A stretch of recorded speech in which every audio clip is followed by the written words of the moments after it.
AITA for staying in a hotel while my friend was trapped overnight inside the airport. Now she tells me that I left her. A few weeks ago, my best friend, also 20th, and I decided to take a trip to the UK.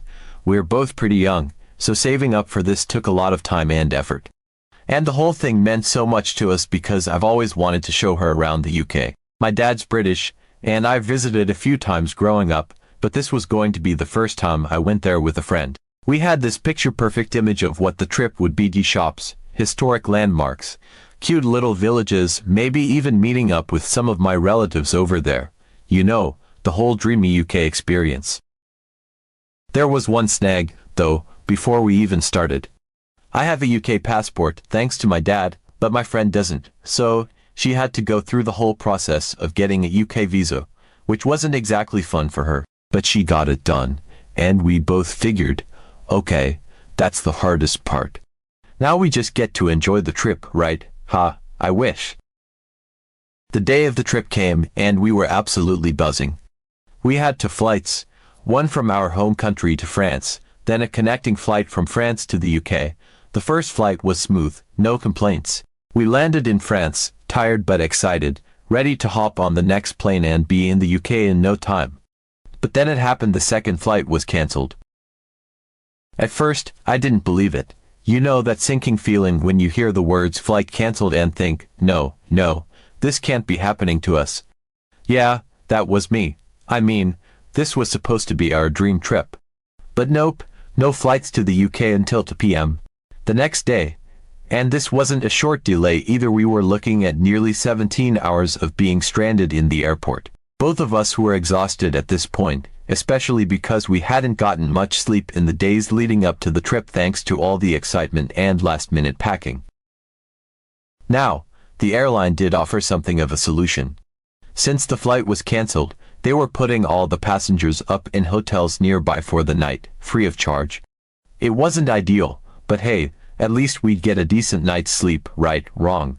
This is where the problem really started. My friend, because she didn't have a visa for France or any European country, wasn't allowed to leave the airport. Legally, she had to stay within a specific area of the airport for the whole 17 hours. When we found that out, she was understandably upset, and I felt so bad for her. I mean, just picture this. She was stuck in this awful part of the airport that was noisy, crowded, and extremely uncomfortable. The ceiling lights were these bright fluorescent things that stayed on 24/7, and they weren't just annoying, they were actually painful to be under for that long. On top of that, there was this construction going on nearby, with heavy drilling and loud banging noises that echoed through the whole place every so often. Every time the noise started, it would stop you in your tracks, and it made it impossible to relax, let alone sleep.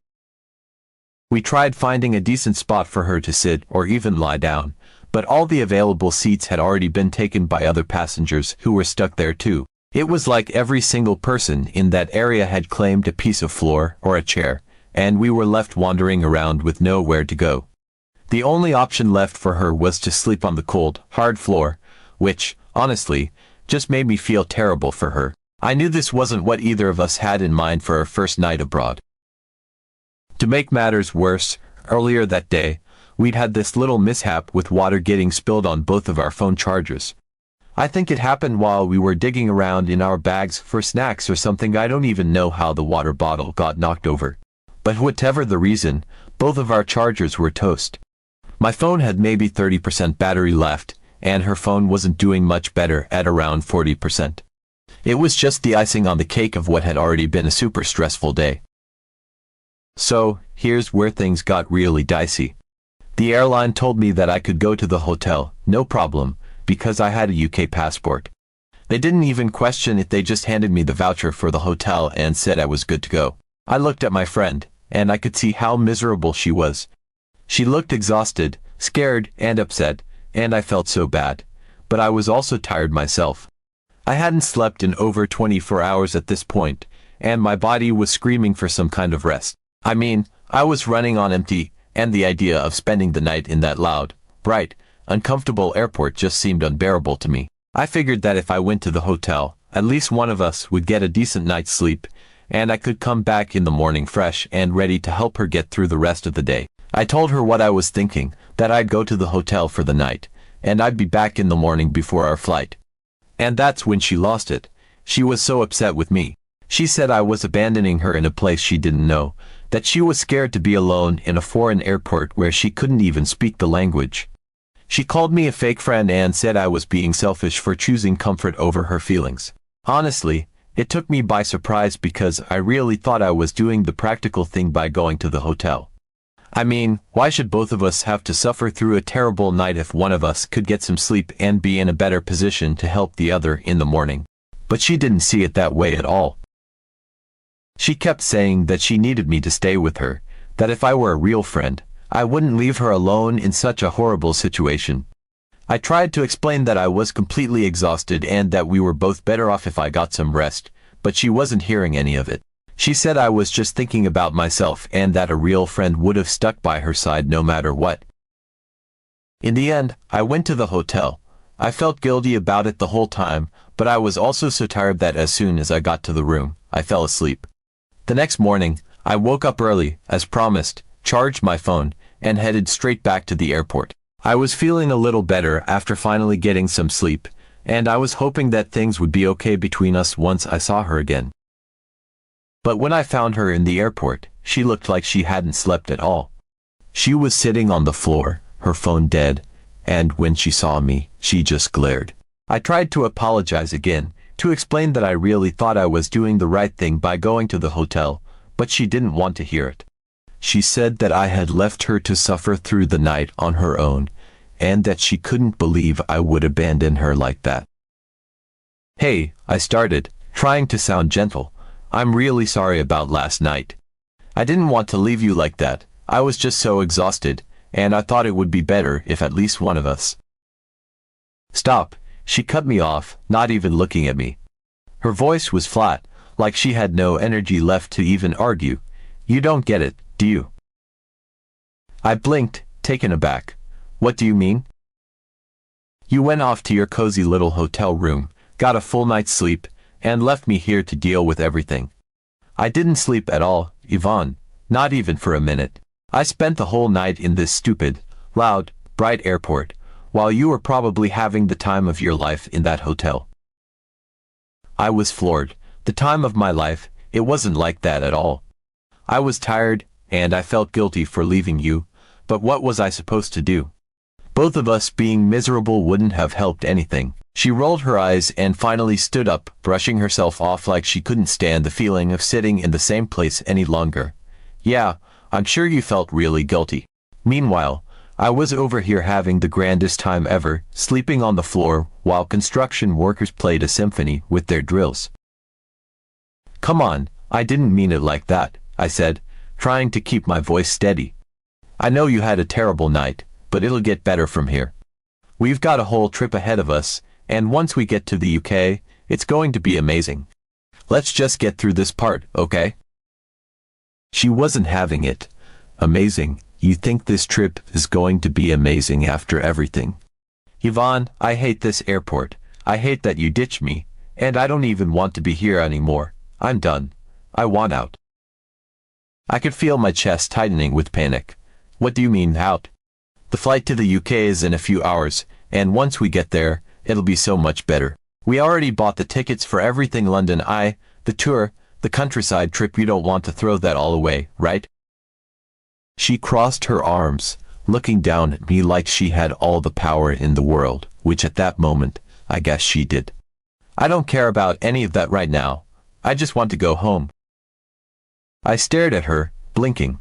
"Home? What are you talking about?" "I'm done, Yvonne. I want to go back. I'm not going to the UK with you. I'm not doing this whole trip. I want you to buy me a ticket home, now." My mouth fell open. I couldn't believe what I was hearing. After all the planning, the excitement, the late-night talks about how we were going to have the time of our lives, now she was asking me to cut everything short because of one bad night in an airport. "You can't be serious," I muttered, my voice barely above a whisper. "We've been talking about this trip for months.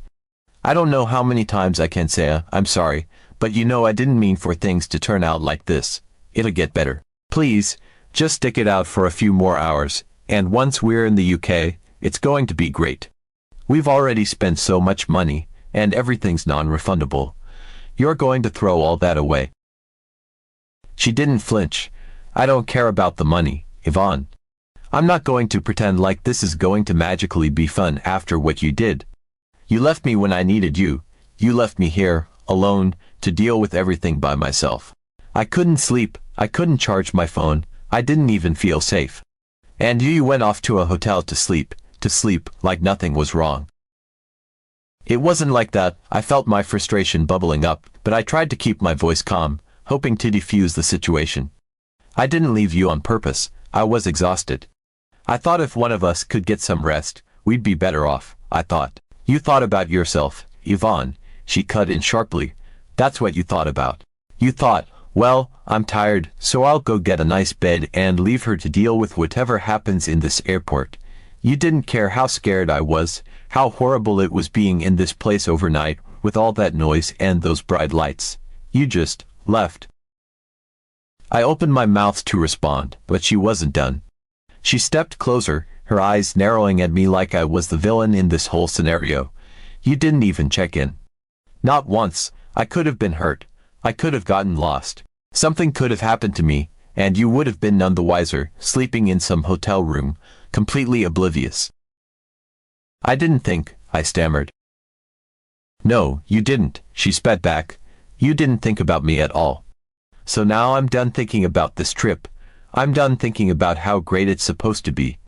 I just want to go home, and I want you to buy my ticket, now." I couldn't believe this was happening. My mind was racing, trying to figure out how everything had spiraled so quickly. Just a few hours ago, I'd been so excited for us to finally reach the UK and start our adventure. Now, my best friend, someone I trusted and shared everything with, was demanding to end it all and fly back home. "Please," I said, my voice trembling, "don't do this. I know last night was awful, but it'll get better from here, I promise. I won't leave your side for the rest of the trip if that's what it takes. We've got so much planned, things we've been dreaming of for so long. The London Eye, the countryside, all the cool stuff we booked in advance. You can't just throw it all away because of one bad night." But she wasn't budging. She crossed her arms tighter, her face hardening. "It wasn't just a bad night. It was the way you handled it, the way you handled me. You made me feel like I didn't matter, and now you want me to just suck it up and pretend like nothing happened. Like it's all going to be fine once we get there. No, Yvonne, I'm not doing that." My heart pounded in my chest, the panic rising again. "But I'm here now. I came back. I told you I'd be here in the morning, and I am. Let's just get on the flight and—" "No," she interrupted me so forcefully that I physically flinched. "You still don't get it. I don't want to go to the UK with you anymore.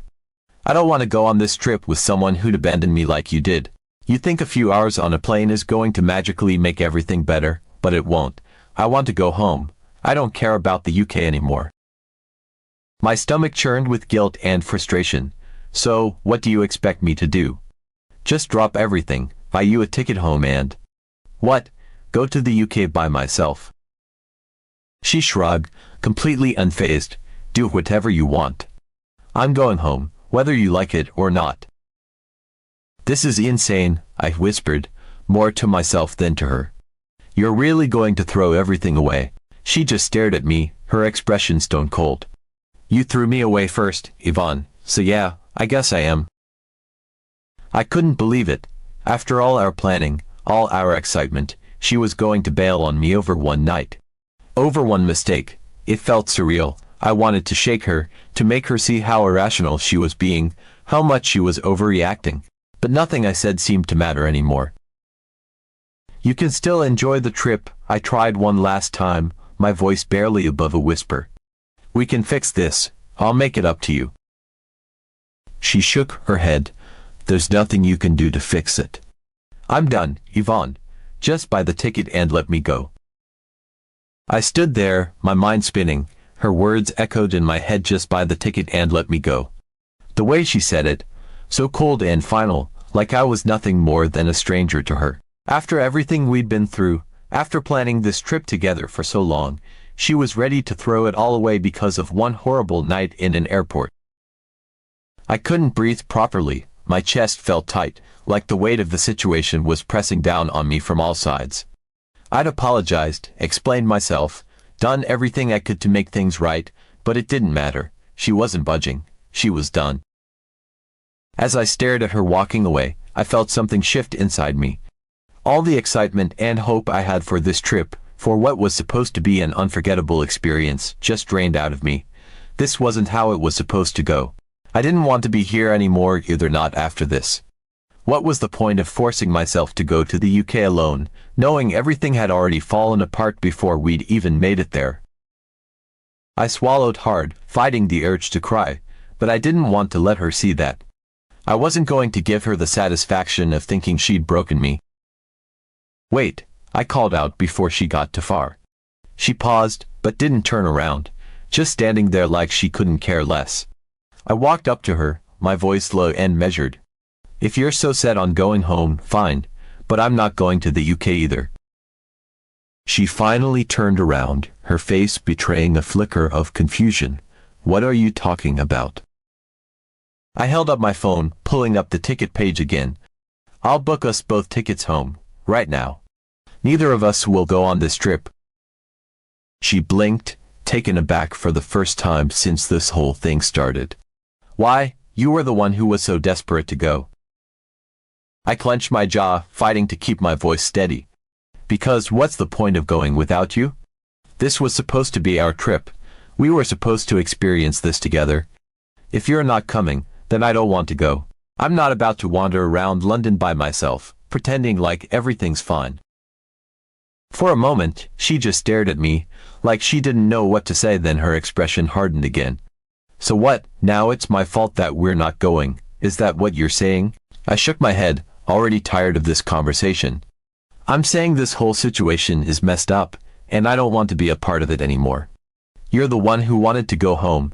I'm just making it easier for both of us." Her eyes narrowed. "Don't act like you're doing me a favor, Yvonne. You're only doing this because you feel guilty." I could feel the anger boiling up in my chest. I tried to be understanding, tried to apologize, and tried to make things better, but she just kept throwing it back in my face. "You know what? Yeah, maybe I do feel guilty. I feel guilty for trusting you to be my friend, for thinking we could get through something like this together. But you clearly can't handle one at night without blaming me for everything." Her lips twisted into a bitter smile. "I'm blaming you because it's your fault. You left me when I needed you. You went off to a hotel while I was stuck here, scared and alone. And now, instead of owning up to that, you're trying to flip the script and make it seem like I'm the one ruining the trip. Well, I'm not. You did that all on your own." My hands tightened around my phone as I tried to keep my voice calm, but I could hear the frustration creeping in. "I've apologized 100 times. I've tried to explain why I thought going to the hotel was the right call. But you're so focused on being the victim that you can't even see that I was doing what I thought was best. I wasn't trying to hurt you, but now you're using this as an excuse to ruin everything." She scoffed, crossing her arms again. "Ruin everything? You ruined it when you decided your comfort was more important than my safety. You ruined it the moment you left me in that airport with nothing. Don't pretend like this is about me." I couldn't take it anymore. My hands were shaking as I pulled up the ticket options on my phone. "Fine," I snapped. "You want to blame me for everything? Go ahead. But I'm done. I'm booking us both tickets home, and that's it. We're done with this trip, and we're done with whatever this friendship was supposed to be." Her eyes widened slightly as I selected 2 tickets back home, the earliest ones I could find. They weren't cheap, but at that point, I didn't care. I wasn't going to let her guilt me into feeling worse than I already did. "Here," I said, holding up my phone so she could see the confirmation. 2 tickets. We leave in a few hours." She looked at the screen, her expression unreadable for a moment. Then she shook her head, a small, bitter laugh escaping her lips. "So this is how it ends, huh? We spend months planning this trip, only for you to throw it all away because you can't handle a little conflict." I clenched my teeth, trying to keep my cool. "I'm throwing it away.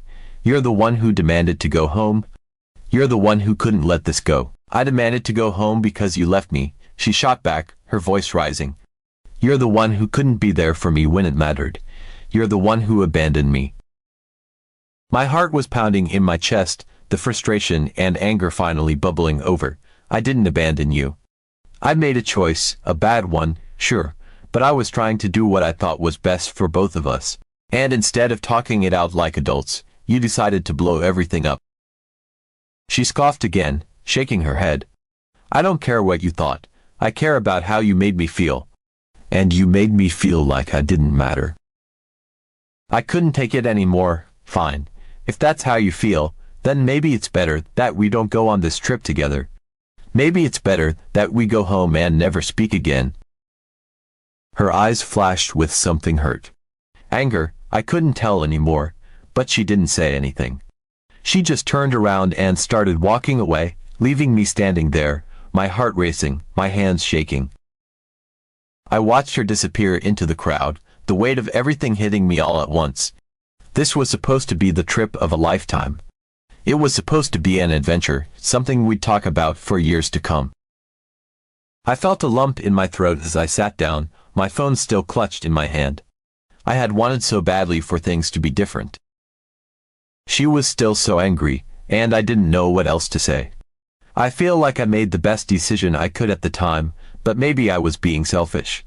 Should I have stayed with her, even though I was completely exhausted? Should I have put my own needs aside for one night to be there for my friend? AITA for choosing the hotel over staying with my friend in the airport.